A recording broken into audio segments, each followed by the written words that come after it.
So now you actually have one up on your young kids. If they say they come home, they're doing the new math. You could top that. Okay.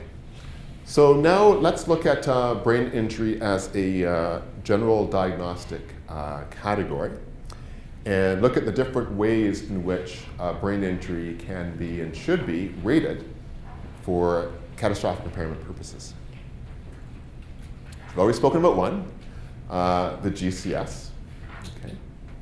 The second is that of the GOS, which we'll get into in a few minutes, the Glasgow Outcome Scale, which basically is a measure of independence or the loss of functional independence.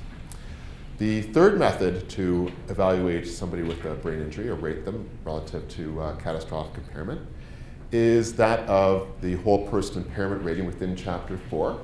So mainly those three spheres that I spoke of, the aphasia, the mental status, as well as the emotional behavioral. But also within that chapter are included impairments of alertness, so drowsiness, sleep impairment, as well as seizure disorders too.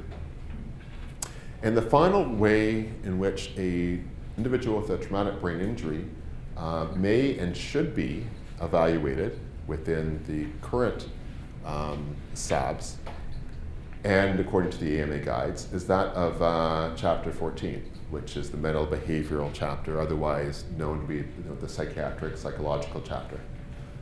Very important, though, that it be classified that way. If for no other reason that there are times when with the very same set of functional impairments, the individual may meet on the Glasgow Outcome Scale and not meet on the mental behavioral or vice versa. Now, for some, mainly insurers and those allied health professionals, including medical folks that tend to be allied with the insurance industry, they view the number of criteria for brain injury to be inappropriately high. They would like to see it restricted. So, for example, folks are familiar with the fairly recent CAT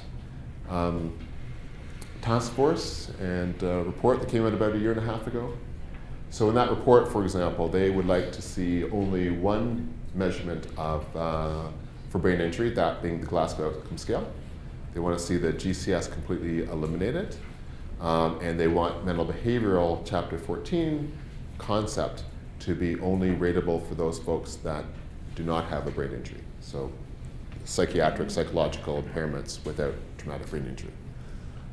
So many of us have substantial problems with that. I think the brain is getting a lot of play these days in the context of concussion, let alone much more substantial disorders. It seems that we need an array of methods rather than strictly one to capture the substantial life-altering effects of traumatic brain injury.